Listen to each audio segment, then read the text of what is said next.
so this is Congress's fault that you won't do your job. It's Congress's fault. This is Congress's fault that you won't protect that you won't protect our reservations from the consequences of the Biden and Mayorkas open border policies. That's Congress's fault, not theirs. If you give us money for more FBI agents, you need more money for FBI agents. How about if they just enforce the border? How about if you ask them to enforce the border? The time of the gentlelady has expired. Mr. Attorney General, are you above reproach? I'm not above criticism. I'm not sure what you mean by reproach, but of course you're totally free to criticize me, and I expect you as American citizens, we can criticize you. We can criticize all of our government employees, can't we? Absolutely. Because you seem to whine quite a bit today about being attacked or people challenging the decisions that you've made.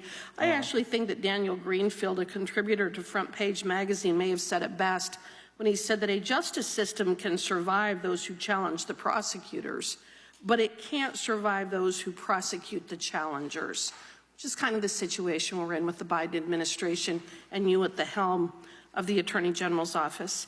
Attorney General Garland, in March, Chairman Jordan and I sent you an oversight letter requesting documents and information following the release of an undercover video indicating that the DOJ was working with the IRS to use artificial intelligence to surveil bank accounts of Americans in a clearly unconstitutional manner.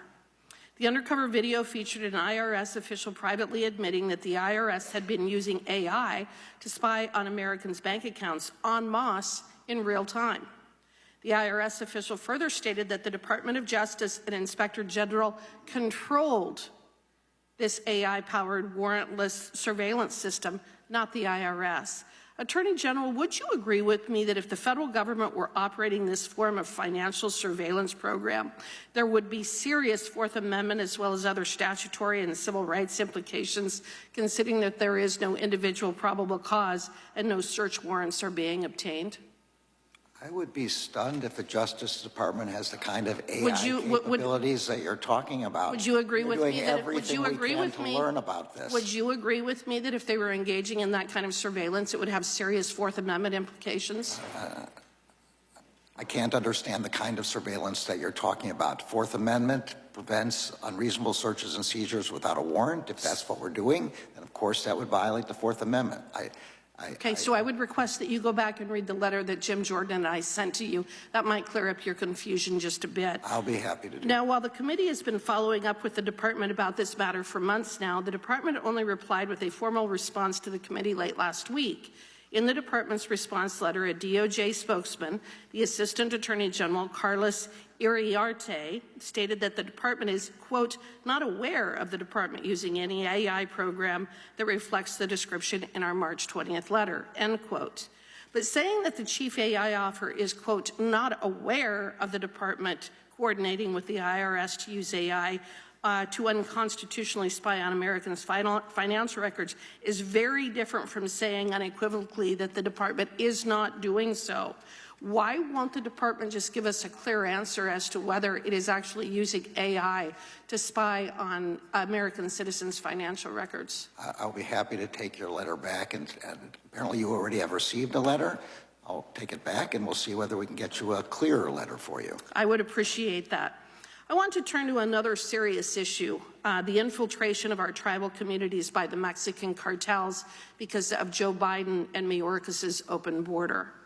As chair of the Subcommittee on Indian and Insular Affairs, I have heard from tribes across the nation about this issue. In your written testimony, you actually mention how the department is working with tribal partners to disrupt cartel supply chains and that the department is zeroing in on the Sinaloa and Jalisco cartels. However, in April, the president of the Fort Belknap Indian community testified to the department's failures, stating, quote, we don't have help from the FBI, the Border Patrol, the DEA, that has jurisdiction on federal lands, which are reservations. Attorney General Garland, his testimony comes from a tribe where the Sinaloa cartel operates with near impunity in its region.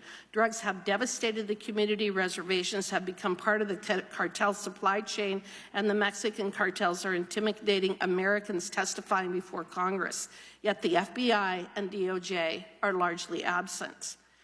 The tribe's experience runs in direct contrast to your testimony. Have you been in contact with any of our tribes about the impact that mass illegal immigration, human trafficking, and drug smuggling are having on their members? Not only have I been in contact with the tribes, I've been on the reservation in Montana and Alaska. The answer to your question is Congress is not giving us money for FBI agents to go into the reservations.